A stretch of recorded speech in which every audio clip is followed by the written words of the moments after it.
सूर्यनारायण वेदपारायण लोकरक्षामणि दैवचूडामणि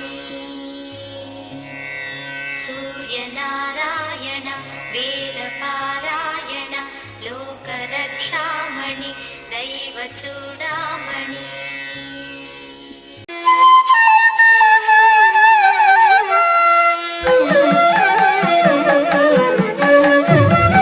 गुरुर्ब्रह्मा गुरुर्विष्णुः गुरुर्देवो महेश्वरः गुरुः साक्षात् परब्रह्म तस्मै श्रीगुरवै नमः।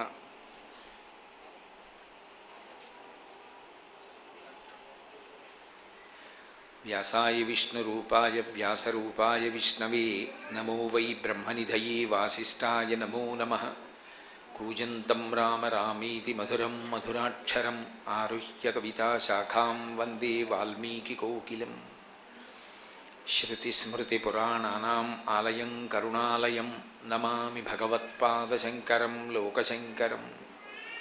वागर्धाविव सम्पृक्तौ वागर्धप्रतिपत्तये जगतः पितरौ वन्दे पार्वतीपरमेश्वरौ।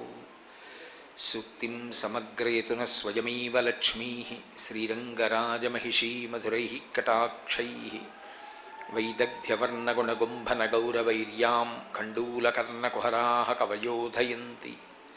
हैमोत्फपुण्ड्रमजहन्मकुटं सुनासं मन्दस्मितं मकरकुण्डलचारुगण्डं बिम्बाधरं बहुलदीर्घकृपाकटाक्षं श्रीवेङ्कटेशमुखमात्मनि सन्निधत्ताम्। विमलपटी कमलकुटी पुस्तकरुद्राक्षसस्तहस्तपुटी कामाक्षी पक्ष्मलाक्षी कलितविपञ्ची विभासि वैरिञ्ची। मनोजवं मरुततुल्यवेगं जितेन्द्रियं बुद्धिमतां वरिष्ठं वातात्मजं वानरयूथमुख्यं श्रीरामदूतं शिरसा नमामि। आपदामपहर्तारं दातारं सर्वसम्पदां लोकाभिरामं श्रीरामं भूयो भूयो नमाम्यहम्। हरिः ओं। పరమేశ్వర స్వరూపైన సభకి నమస్కారం. ఆదిత్యస్వరూపం కర్మసాక్షి అయి సర్వకాలములయందు ధర్మాన్ని రక్షించడానికి ఎంత పూనికతో ఉంటాడో, ఎంత ఆదరభావంతో ప్రవర్తిస్తాడో, ఆయన యొక్క ధర్మానురక్తి చేత ధర్మాన్ని పాటించేటటువంటి వాళ్ళని రక్షించాలనేటటువంటి ఆయన యొక్క పూనిక చేత ధర్మము అన్న మాట ఎలా నిలబడిందో, ధర్మమునందు అనురక్తి కలగడానికి అది ఎలా కారణమైంది అన్న విషయం గురించి ఇవాళ నేను వివరణ చేస్తాను అని నిన్న మీతో అనడం జరిగింది. ఒక్కొక్కసారి చాలా కీలకమైనటువంటి ఘట్టములు ఏర్పడతాయి. అవి ఎంత కీలకమైన ఘట్టములు అవుతాయంటే, ఎంత శక్తివంతులయ్యుండి కూడా కేవలము భగవంతుని యొక్క రక్షణ వినా వేరొక రకంగా రక్షింపబడేటటువంటి అవకాశము లేని స్థితి కలుగుతుంది.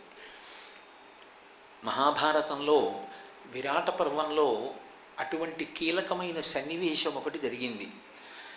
మహాతల్లి ద్రౌపదీదేవి ఆమె అగ్నిసంభవ అయినప్పటికీ, యజ్ఞకుండంలోంచి ఆవిర్భవించినటువంటి మహాతల్లి అయినప్పటికీ, గొప్ప పతివ్రతే అయినప్పటికీ ఆవిడ పడినన్ని కష్టాలు పడినటువంటి వాళ్ళు లేరు.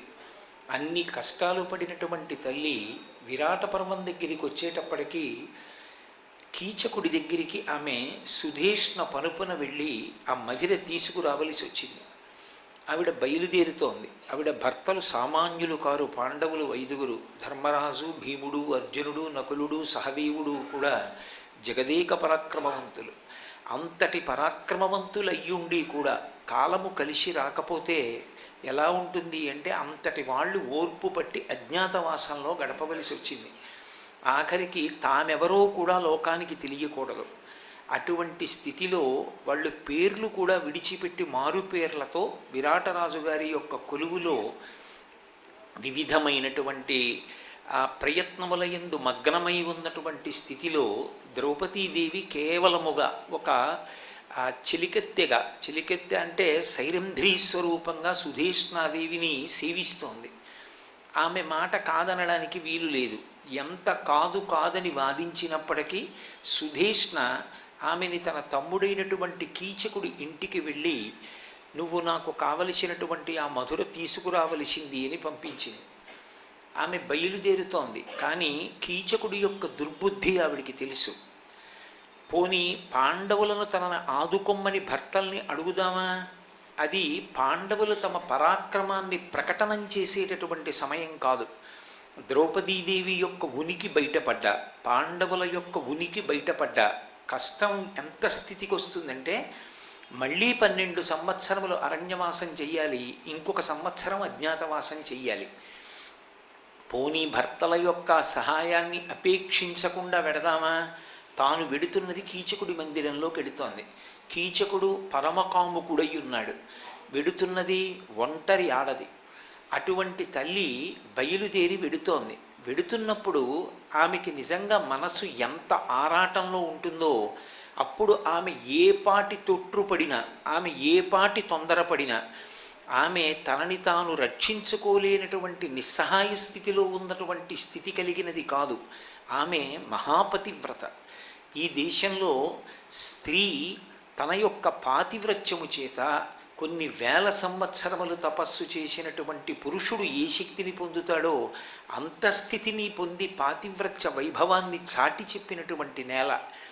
అంతటి మహాపతివ్రత అయినటువంటి తల్లి కీచకుణ్ణి భస్మం చేయడం ఆవిడికి పెద్ద విషయం కాదు. కానీ అంతటి మహాబలవంతుడైనటువంటి కీచకుడు ఏ పతివ్రత చేతిలో మరణించాడు అన్న ప్రశ్న వచ్చిందనుకోండి, పాండవుల ఉనికి కనిపెట్టడానికి ఏదో ఒక ఆధారం కోసం వెదుగుతున్నటువంటి కౌరవులు పొంచి ఉన్నారు. కాబట్టి ఇప్పుడు ముందుకు వెడితే నుయ్యి, వెనక్కి వెడితే గొయ్యి. ఆవిడ పాండవులను వచ్చి సహాయం చేసి కీచకుడి యొక్క పీచమణచమని కోరలేదు. పోని తన పాతివ్రత్య శక్తి చేత కీచకుణ్ణి మట్టు పెట్టలేదు. కాబట్టి వేరొక మార్గం లేదు. కానీ ఆమె మాత్రం ఆ సంకటం నుంచి బయటపడాలి. గొప్ప ఆపద. ఆపద అంటే మన బుద్ధి చేత మనం దాటలేనటువంటి పరిస్థితి. అప్పుడు ఏ కారణం చేత బయటపడడానికి అవకాశం లేదు. ఆ తల్లి సుధేష్ణా మందిరంలోంచి బయటికి వచ్చి కీచకుడి మందిరం వైపుకి నడుస్తూ ఆకాశం వంక చూసింది. సూర్యభగవానుడు ప్రకాశిస్తున్నాడు. ఆమె వెంటనే ఆయన వంక తిరిగి ఒక నమస్కారం చేసింది. చేసి ఆవిడంది, పాండవులకేను తప్పని మనము కలదానినగుదునీనియో కమలమిత్ర, కీచకుని దశ నాకొక కీడు తెరువు కలుగకుండగా రక్షింపు కరుణతోడా అంది. దయతో ఓ సూర్యభగవానుడా నన్ను రక్షించు. ఏ కారణానికి రక్షించాలి? పాండవులకేను మనము తప్పక కలదానినగుదునేనినో కమలమిత్ర. ఓ కమలమిత్రుడైనటువంటి సూర్యుడా, నా యొక్క మనస్సు సర్వకాలముల యందు పాండవుల యందే ఉన్నది నిజమైతే, పాండవుల యందే మనస్సు ఉండడము అన్న మాటకు అర్థం కేవలం కామమోహిత అయి ఉండడము అని కాదు. ఆమె అడుగు తీసి అడుగు వేస్తే, ఆమె ఎప్పుడు ఏది ఆలోచన చేసినా నేను వాళ్ళ ధర్మపత్నిని కనుక నా యొక్క నడవడి చేత నా భర్తల యొక్క ప్రతిష్ట ఇనుమడించాలి తప్ప, ద్రౌపదీదేవి ఇలా ప్రవర్తించింది అన్న కారణంగా నా భర్తల యొక్క కీర్తికి కళంకం రాకూడదు, వాళ్ళు కష్టాలు మళ్ళీ పడకూడదు అని నిరంతరము నేను ఆలోచించేదాననైతే, నా మనసులో భర్తలైనటువంటి పాండవుల గురించినటువంటి ఆలోచనలు తప్ప అన్యపురుషులకు సంబంధించినటువంటి ఆలోచనలు ఎన్నడూ లేనిదాననైతే, ఇది ఎవరికి తెలుస్తుంది? కర్మసాక్షి కనుక ఆయనకొక్కడికే తెలుస్తుంది. అగుదునేని ఓ కమలమిత్ర, ఈ కీచకుని దశ నన్నొక కీడు తెరవు ఒరయకుండగ రక్షింపు కరుణతోడా. ఈ కీచకుడి వలన నాకు ఏ కీడు సంభవము కాకుండుగాక, నీవు నన్ను రక్షించదవుగాక అని ఆ తల్లి ఒక్కసారి సూర్యనారాయణమూర్తి వైపు తిరిగి ప్రార్థన చేసింది. విన్నాడు మహానుభావుడు. ఇప్పుడు ఆయన కూడా కీచక వధ చేయించకూడదు. ఎందుకంటే కీచక వధ జరిగిందనుకోండి, సూర్యుడు అనుగ్రహం చేత కీచక వధ జరిగిన అంతటి మహాబలవంతుడు కీచకుడు ఏ సమయంలో చనిపోయాడు? ద్రౌపదీదేవి వెళ్ళినప్పుడు చనిపోయాడు. కాబట్టి ద్రౌపదీదేవి వెళ్ళినప్పుడు ఎవరు రక్షకులుగా వచ్చి చంపారు కీచకుణ్ణి అన్న ప్రశ్న వస్తుంది. కాబట్టి ఇప్పుడు కావలసింది ఏమిటంటే, ముందు కీచకుడి దగ్గర నుంచి తప్పుకోవడానికి ఒక అవకాశం ఏర్పడాలి. ఆమె ఎంతటి మహాపతివ్రత అయినా ఆమెది కూడా ఒక శరీరం. శరీరానికి బలం అనేటటువంటిది ఒక పరిమితితో ఉంటుంది. అందరికీ బలం సమానంగా ఉండడం అనేటటువంటిది ఉండదు. ఉపాధిని బట్టి బలం మారిపోతూ ఉంటుంది. ఒక బాలుడికి ఉన్నటువంటి బలం యవ్వనంలో ఉన్నవాడికి ఉండదు, యవ్వనంలో ఉన్నవాడికి ఉన్న బలం బాలుడికి ఉండదు. వృద్ధుడికి యవ్వనంలో ఉన్నవాడితో సమానమైన బలం ఉండదు. పురుషుడితో సమానమైన బలం స్త్రీ ఉపాధికి ఉండే అవకాశం తక్కువ అని శాస్త్రాలు. కాబట్టి అటువంటి స్త్రీ ఎలా కీచకుణ్ణి మట్టు పెట్టగలిగింది అన్న ప్రశ్న ఒకటి వస్తుంది. ఈ అనుమానం అనేటటువంటిది ప్రబలిందనుకోండి, ప్రబలిన ఉత్తర క్షణంలో కౌరవులకు పాండవుల యొక్క అజ్ఞాతవాస భంగం చేయడానికి కావలసినటువంటి అదును పట్టుకోవడానికి అవకాశం ఇచ్చినది అయిపోతుంది. కాబట్టి ఇప్పుడు ఈ ఆపద ఎలా తప్పుకోవాలి? కీచకుని వలన కీడు కలగకుండా నన్ను రక్షించు, ఇది ప్రార్థన చేసి ఆవిడ బయలుదేరింది. వెంటనే సూర్యనారాయణమూర్తి ఏం చేశాడంటే, తరణియు దుఃఖితయగు తరణి కాచుటకు అచ్యుదగ్ర భుజా విస్ఫురణాఢ్యుడొక్క రక్కసుని కరుణార్ద్రహృదయుడగుచు గ్రక్కునబనిచన్ అన్నారు తిక్కనగారు. వెంటనే సూర్యనారాయణమూర్తి ఏం చేశాడంటే, ప్రచ్ఛన్న వేషంతో, అంటే పైకి కనపడకుండా, ఎవ్వరికీ కనపడకుండా ద్రౌపదీదేవిని అనుగమించి ఆవిడ వెనకాతలే నడుస్తూ వెళ్ళడానికి, ఆవిడ్ని రక్షించడానికి చాలా గొప్ప పరాక్రమంతో కూడుకున్నటువంటి భుజములు కలిగినటువంటి ఒక రాక్షసుణ్ణి పంపాడు. ఆయన ఆ ద్రౌపదీదేవిని అనుగమించి వచ్చాడు. కీచకుడికి ఎవరు కనపడుతున్నారు? ద్రౌపదీదేవి కనపడుతోంది. ఆయనకి వెనక వస్తున్నటువంటి రాక్షసుడు కనపడలేదు. ఒక స్థితిలో వాళ్ళిద్దరి మధ్య వాదన జరిగిన తరువాత ఆమె తనతో అలా ప్రవర్తించడం దోషమో అని చెప్పినా సరే, మద్యపానం చేసి ఉన్నటువంటి కీచకుడు ఆమె పట్ల ఏ విధమైనటువంటి గౌరవం లేకుండా తన యొక్క పరిధిని అధిగమించి ఆవిడ చెయ్యి పట్టుకునేటటువంటి ప్రయత్నం చేశాడు. ఆ ప్రయత్నం చేసి చెయ్యగానే తనుగాచి వెనక వచ్చిన ఆ ధనుజుని మహాబలము తన తనువందన్ ఆతని చేవిదల్చి రభసంబున ద్రుపద పుత్రిక తన భవనము వెడలెన్. ఆమె వెనకాతలే వస్తున్నటువంటి రాక్షసుడు, సూర్యుని చేత పంపబడినటువంటి ఆయన, తనలో ఉన్నటువంటి మహాబలం అంతా కూడా ద్రౌపదీదేవిలోకి ప్రవేశించేటట్టుగా ఆయన అనుగ్రహించాడు. ఒక్కొక్క ఉపాధికి, ఒక్కొక్క జాతిలో ఉన్నవారికి ఒక్కొక్క విభూతి. ఆ ధనుజునకు అటువంటి లక్షణం ఉంది. ఆయన దగ్గర ఉన్నటువంటి విశేషమైన బలం ద్రౌపదీదేవి యొక్క శరీరంలోకి ప్రవేశించింది. ఇంత బలం ప్రవేశించగానే కీచకుడు ఊహించలేదు, నేను పట్టుకున్నది ద్రౌపదీదేవి చెయ్యి కాబట్టి ఆమె నా చేతిని విదల్చలేదు అనుకున్నాడు. కానీ ఆవిడ ఎప్పుడైతే రాక్షసుడి యొక్క బలం తన శరీరంలోకి ప్రవేశించిందో, ఆ చేతిని మహారభసంబున ఒక్క ఉదుటున ఇలా విదల్చింది.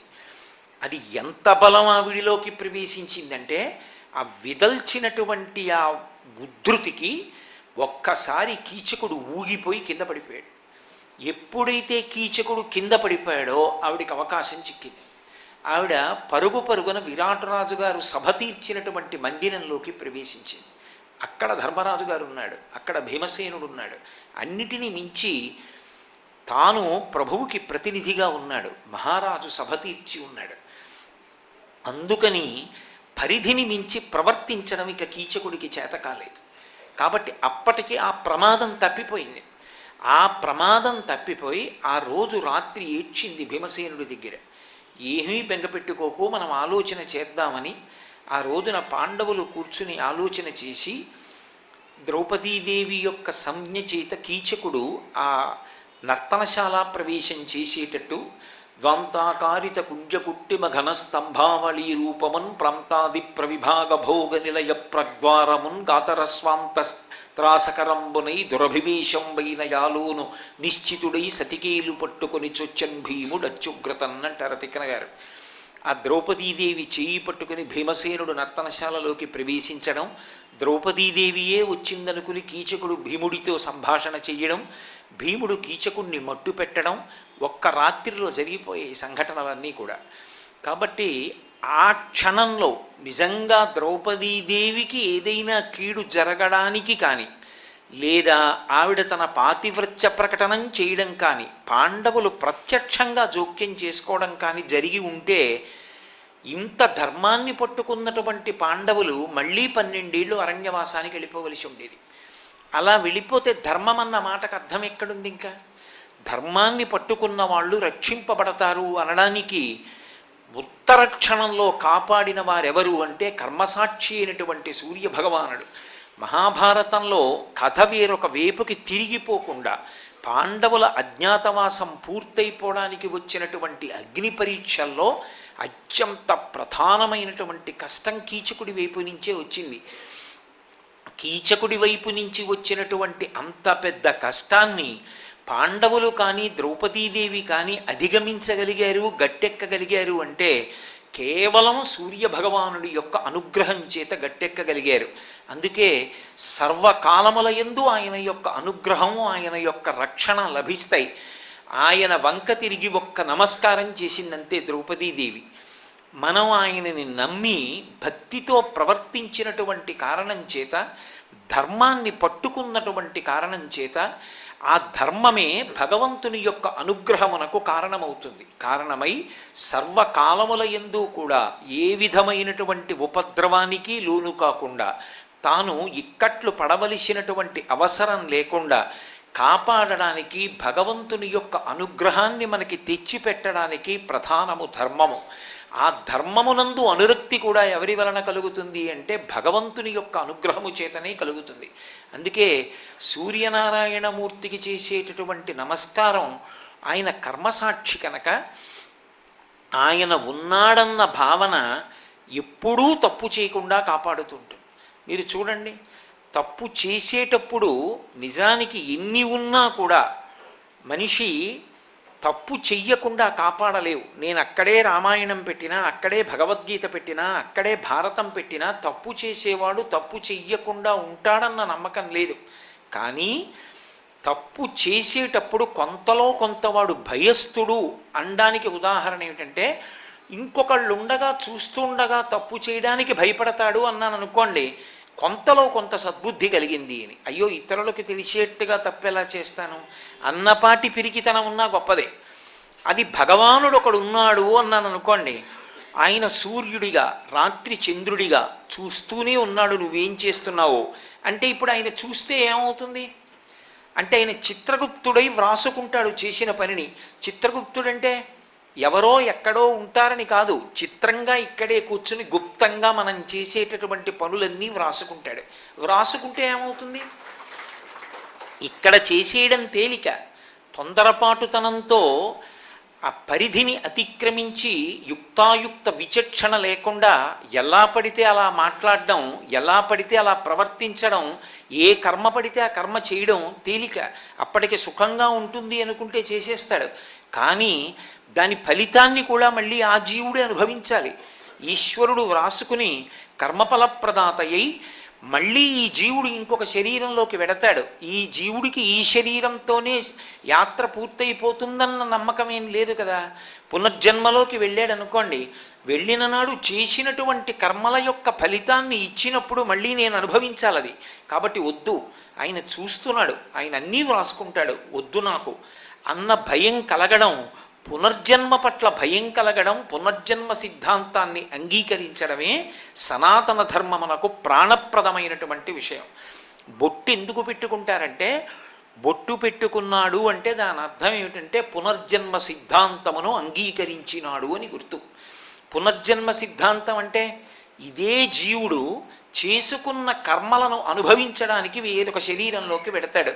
చేసుకున్న మంచి కర్మలు ఏవున్నాయో అవి సుఖములవుతాయి, చేసుకున్న పాపకర్మలు ఏవవుతాయో అవి దుఃఖమవుతాయి. నీకు దుఃఖమొద్దు అనుకుంటున్నావా, అసలు దుష్టమైనటువంటి కర్మల జోలికి వెళ్ళకు. ఎందుకు వెళ్ళవద్దు?